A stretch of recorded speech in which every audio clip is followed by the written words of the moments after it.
Bonjour, bonsoir, chères toutes, chers tous, heureux de vous retrouver dans cette nouvelle aventure capsulaire. Je suis Hermancio Godson, métaphysicien, homme de connaissance. Aujourd'hui, je voudrais parler avec vous d'un tout petit sujet, mais de grandeur inestimable.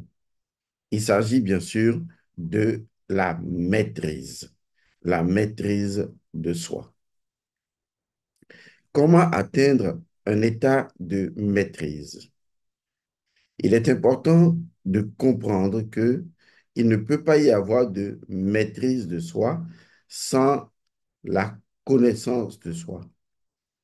Parce que c'est en se connaissant qu'on peut arriver justement à avoir la maîtrise de soi. Et il est important d'entreprendre donc le chemin de la connaissance et surtout de la connaissance de soi pour atteindre la maîtrise de soi. Je voudrais vous proposer une forme de conscience méditative que vous allez exercer au quotidien pour explorer à travers cette connaissance une dimension de la maîtrise de soi. Peut-être que cela vous aidera certainement à mieux vous maîtriser. Si vous saviez ce qui se passe à l'intérieur de vous-même, peut-être que cela vous ferait prendre conscience. Donc, considérez cette courte intervention comme une graine de conscience pour vous permettre justement de, en passant par la connaissance, mieux vous maîtriser. La maîtrise de soi ne signifie pas poser certains actes, ne pas poser certains actes, ou résister à la colère, ou éviter de commettre des bêtises. Ce n'est pas ça vraiment la maîtrise de soi. Ça va au-delà. La maîtrise de soi, lorsqu'on l'atteint, vous met dans une position où vous êtes en mesure de faire usage du soi. Le soi étant, excusez le terme, entre griffes, ce dispositif spirituel qui vous permet justement d'orchestrer toute forme de magie, toute forme d'interaction et naturellement de résoudre les choses les plus complexes. Le soi sera appelé par beaucoup de traditions l'Atman ou généralement l'esprit. Vous comprenez donc que la maîtrise de soi ne s'arrête pas sur maîtriser la colère parce que si je maîtrise la colère, l'énergie de la colère, je vais la convertir en quelque chose pour atteindre quelque chose. Lorsque je maîtrise l'énergie de l'attachement ou l'énergie de la gourmandise ou l'énergie de la luxure, je dois pouvoir les mettre dans une cause bien précise, dans la cause du soi. Le soi est la seule vérité. Et une fois que je suis en mesure de connaître le soi, une fois que je suis en mesure de saisir le soi, une fois que j'atteins le soi et que j'ai la connaissance du soi et le mécanisme de fonctionnement du soi, je suis dans la maîtrise de soi. Vous avez bien compris maintenant la base. Mais ce n'est pas le sujet qui m'intéresse. Ce qui m'intéresse, c'est vous proposer ce que je voudrais appeler une, une vision ou une voyance. J'aimerais tracer un schéma dans votre esprit et ce schéma vous hantera positivement et vous aidera certainement à mieux apprécier l'indice de la connaissance de soi et de la maîtrise de soi. Vous avez tous entendu parler à chaque fois dans toutes les grandes traditions de paradis. La Bible en parle comme du jardin d'Éden. On en parle dans nos traditions africaines ancestrales plus anciennes comme les champs Yalu. Et ce qui est extraordinaire, la notion de champ revient toujours. Ici, je ne parle pas de champ quantique, même si cela pourrait aller dans ce sens, mais je veux parler d'un champ. Un champ comme aller au champ, faire la culture dans son champ. Vous voyez, cultiver l'igname, cultiver le blé. Voilà, je parle de ce type de champ. Et souvent, lorsqu'on parle de chant, même si dans les traditions mystiques, cela va au-delà, mais le concept de chant doit également être étudié parce qu'on ne parle pas du chant au hasard. On utilise le concept du chant, non pas parce que nos ancêtres ne connaissaient pas que le chant, non, ils connaissaient beaucoup d'autres choses, mais ils ont préféré le concept du chant parce que le chant du cultivateur, pour être plus précis, rend vraiment compte intégralement de tout le dispositif dont on a besoin dans un mythe ou dans une légende. Alors, laissez-moi vous aider un peu à comprendre là où je voudrais vous amener. Et donc, vous êtes d'accord avec moi pour que nous puissions cheminer dans cette connaissance vers la maîtrise de soi, il faudrait qu'on parte donc du champ. D'accord? Alors, allons-y. Est-ce que vous savez qui vous êtes? OK, je vous réponds. Vous êtes le champ. Vous êtes un champ. Et ça, c'est quelque chose qu'il faut vraiment garder à l'esprit, puisque ça ne changera absolument jamais. Lorsqu'on parle du jardin d'Éden, donc d'un champ en quelque sorte, eh bien, on parle de vous. Et toutes les expériences qui se sont déroulées dans un jardin d'Éden, dans un paradis ou dans un champ, sont des expériences qui vous concernent et qui ne parlent que de ce champ, à savoir vous. Vous êtes un champ. OK. Laissez-moi vous expliquer en quoi vous êtes un champ. De façon basico-basique, nous savons que dans un champ, eh bien, on sème et on récolte, on fait la culture des choses. Et donc, ce champ, c'est ce que vous êtes. Laissez-moi vous donner un peu une idée de ce en quoi vous êtes un champ, de façon, bien sûr, symbolique, puisque c'est dans le symbole des choses que vous verrez la vérité des choses.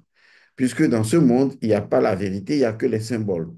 Et les symboles, une fois qu'on détienne leur symbolique, qui ont permis la création de ces symboles, on peut voyager à travers le cœur symbolique vers la conscience véritable des choses.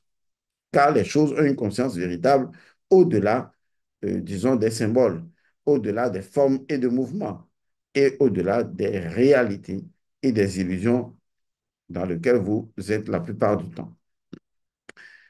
Alors, en quoi vous êtes un champ? Premièrement, l'homme est constitué, souvent dans toutes les traditions, on parle de la composition de l'homme. C'est justement pour arriver au phénomène du champ. Parce que quand on dit que l'homme, dans sa composition, est esprit, d'accord, il y a l'esprit, on peut le dire aussi comme ça, il y a l'âme, et il y a naturellement le corps, ce sont les éléments du champ. Alors, qu'est-ce que l'esprit symbolise? Enfin, qu'est-ce que l'esprit va symboliser dans notre réalité de champ en nous? Vous savez que l'esprit, c'est la présence absolue. Et donc, en tant que présence absolue, en tant que centre autour duquel tournent les choses, on va dire simplement que l'esprit est le soleil. Et c'est important de savoir qu'un champ a besoin des énergies solaires. Et ça ne manquera absolument jamais. Et donc, notre esprit ou l'esprit est le soleil. Un deuxième élément va entrer en jeu, c'est la lune. La lune qui représente ici l'âme humaine. Et c'est ainsi. La lune représente l'âme humaine. Dans toutes les traditions, c'est comme ça. Parce que l'âme est une échappée de l'esprit. C'est elle qui est tirée de la côte de l'esprit. L'esprit étant le Adi Amun, Adi Am ou Adam, ce que vous voulez, l'esprit primordial. Et donc, il y a, disons, le féminin qui est tiré dedans. Alors, on se rend compte en réalité que nous avons là devant nous une expression aussi bien de la réalité individuelle que de la réalité cosmique. Parce que nous avons la Lune, mais on nous dit en même temps que l'âme humaine, eh bien, c'est elle qui projette la représentativité de la Lune. Et donc, nous, le champ, nous avons le soleil, l'esprit, et nous avons naturellement l'âme qui est la Lune. Et ça, c'est l'élément basique. Alors, pour tout champ, eh bien, le champ a besoin de vitalité. Ça veut dire que le champ a besoin d'être animé de vitalité. Parce que c'est à travers la vitalité du champ que les éléments du champ vont justement croître.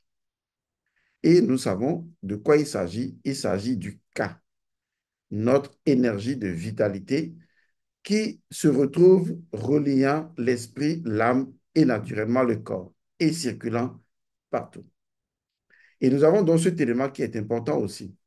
Et nous avons enfin la partie matérielle manifestée du champ, qu'on appellerait même le champ, eh bien, c'est notre corps physique.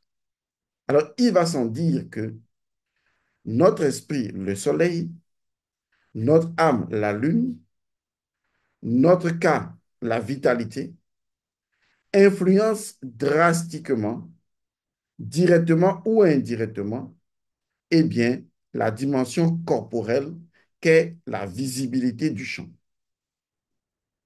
Maintenant, allons autrement, parce que dans un champ, pour qu'il y ait champ, qu'il faut qu'il y ait naturellement, justement, ce que je vais appeler de la culture. Alors, où se trouvent les graines de ce champ? Eh bien, les graines de ce champ, ce sont nos pensées. Nos pensées sont comme des graines. Nos pensées sont en réalité des graines. J'aurais pu dire nos idées, mais je préfère dire nos pensées. Nos pensées sont comme des graines. Une pensée est une graine. Chaque pensée est chaque graine. Bon, reprenons. Lorsque j'ai une infinité de pensées, c'est une façon de parler, qu'est-ce que je possède en ce moment? Eh bien, je possède une infinité de graines. Et quand j'ai une pensée et que cette pensée est pensée dans ma tête, eh bien, je viens tout simplement de semer dans ce champ cette graine de pensée. Quelle que soit cette graine, quelle que soit cette pensée, je viens de poser l'acte de sa semence. Donc, penser, c'est semer, justement. Il faut que cela entre dans votre esprit. Parce que si le soleil, si l'esprit est le soleil et que l'âme est la lune et que nous sommes dans ce champ et que nous sommes ce champ et que ce champ véhicule une énergie très importante qui fait d'elle-même une réalité vivante, c'est-à-dire la conscience, même l'inconscience est une forme de conscience, eh bien, nous avons devant nous le fait que chaque pensée, consciente ou inconsciente, est une graine que nous venons de semer dans notre champ. Mais comme ce champ est très fertile, il est tellement fertile parce que il se déroule dans la conscience et il se déroule dans l'esprit, il se déroule dans l'âme. Donc ce champ est fertile. Donc chaque pensée est une graine que vous avez semée. Penser, c'est semer une graine. Donc lorsque je pense que je vais faire du mal à quelqu'un, je viens de semer une graine. Et lorsque je pense que je vais faire du bien à quelqu'un, je viens de semer une graine. Ou pas ailleurs, dans le champ, dans mon champ, que je peux déjà appeler le jardin d'Éden. Voilà comment cela marche, le chemin de la connaissance et de la connaissance de soi vers la maîtrise de soi. Voilà comment ça commence. Ce n'est pas un jardin utopique. Non, c'est je suis le jardin d'Éden, je suis le champ. Et les différents mécanismes qui ont lieu ne sont qu'un mécanisme qui me permet de comprendre comment est-ce que moi, je peux faire de ce jardin un endroit paradisiaque, tout comme je peux faire de ce jardin un putain d'enfer. Et donc, revenant à cela, la pensée est une graine. Mais pour qu'une graine qui est semée puisse naturellement fleurir, il lui faut tous les éléments de la fertilité et surtout de l'eau. Oui, et vous l'avez. Ce sont nos sentiments, ce sont nos émotions, ce sont également nos désirs. Tout cela, ce sont les dimensions de l'eau et les engrais et tout ce dont on a besoin pour permettre que cette graine puisse émerger de la terre. Vous n'imaginez pas jusqu'à quel point vos émotions sont en mesure de faire pousser une graine de la terre. Vos émotions ont le pouvoir de changer une réalité, de transformer une graine, de permettre à une graine de pousser, de s'élever, de sortir du souterrain et d'apparaître. Ce sont vos émotions qui font ça. Donc, reprenons. J'ai une pensée. À cette pensée est associée une ou des étages d'émotions parce qu'il y a différentes catégories d'émotions. Je ne vais pas rentrer dans les détails parce que une émotion différente d'une autre émotion, différente de notre émotion, ce sont tous les éléments, des ingrédients, des terreaux qui vont faciliter d'une manière ou d'une autre l'évolution de la graine au sein du champ que je suis. Donc jusque-là, il n'y a personne à l'extérieur que je dois incriminer. Pour le moment, je fais un travail de moi, de ma propre composition humaine et spirituelle. Et donc, une fois que j'ai vu que l'eau, les ingrédients, les engrais, tous les éléments de la fertilité et de la virilité de la graine sont posés, eh bien, il y a également un élément, un avant-dernier élément, c'est justement mon énergie. Mon énergie va permettre de bouillir tout ça. Parce qu'il faut que tout ça ait de la culture. Et mon énergie va cultiver ça, va permettre la culture de tout ça, reliant ainsi l'esprit, l'âme et le corps. Et va permettre alors de faire apparaître, puisque l'énergie, finalement, sa finalité, c'est de manifester les choses.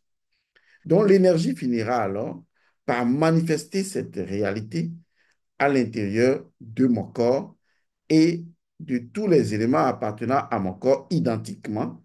Il s'agit du monde physique, car mon corps fait partie du monde physique et les éléments du corps qui sont liés au monde physique, eh bien, apparaissent naturellement dans le monde physique.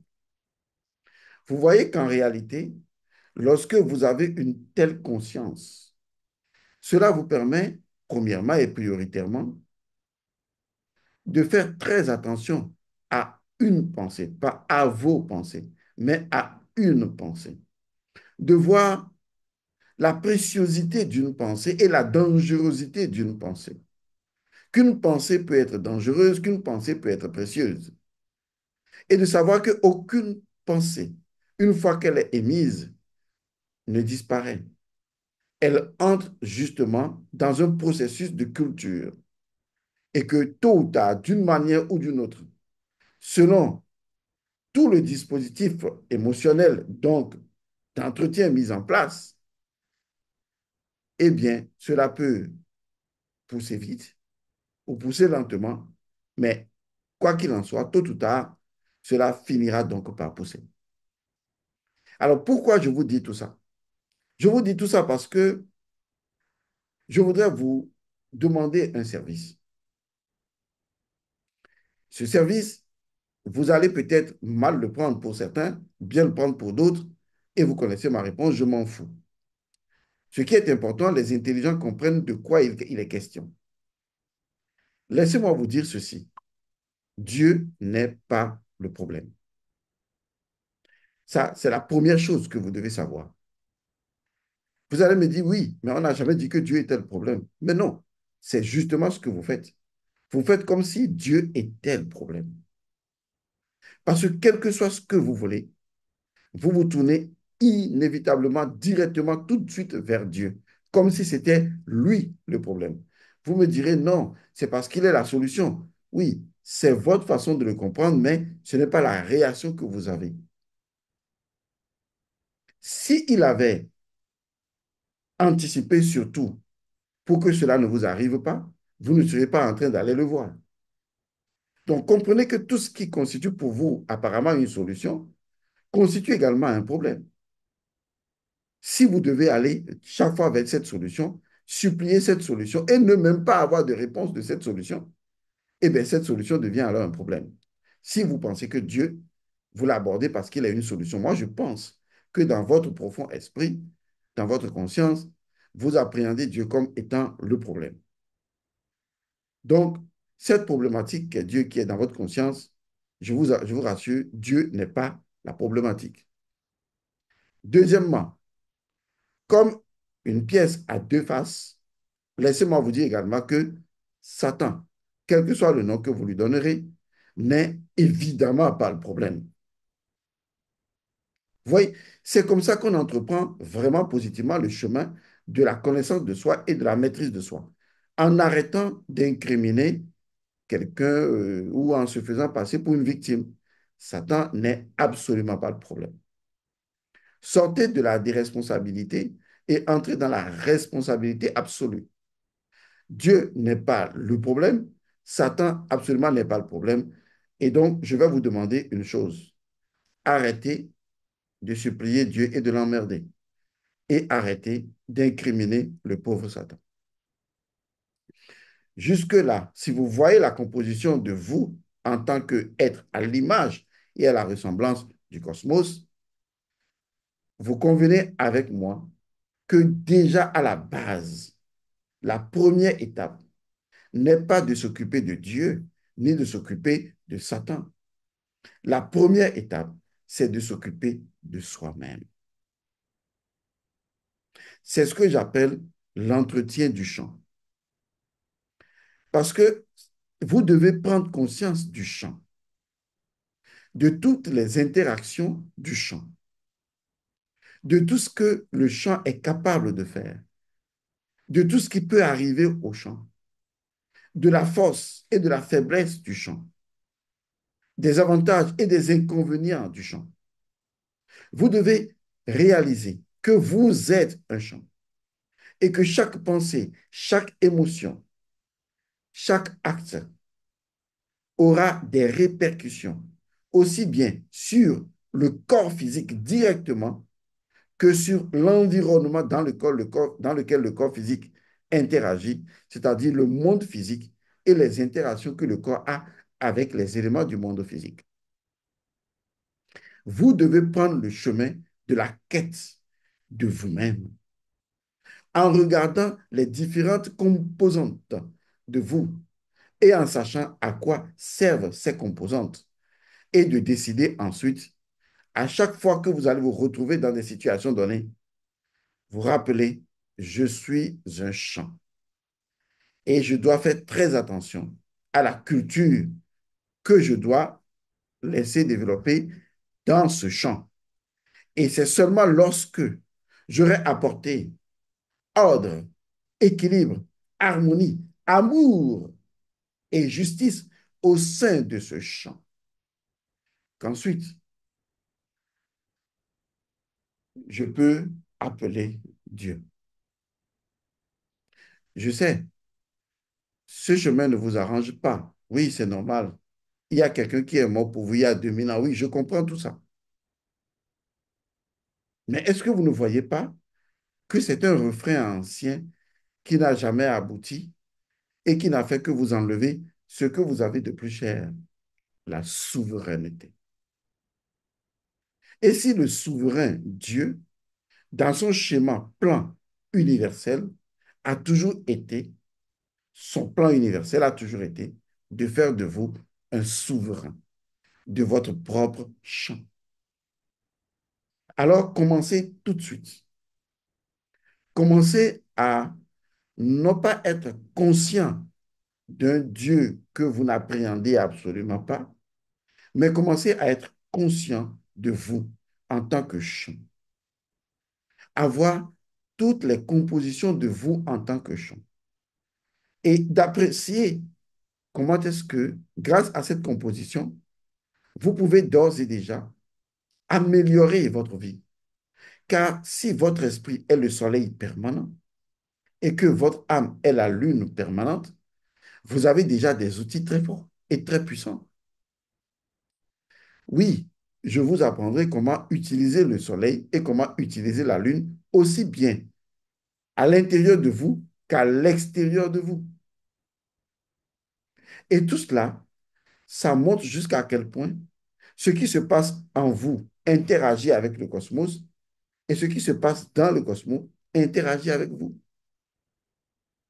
Et vous saurez vraiment, en tant que champ, qui vous êtes en tant que champ.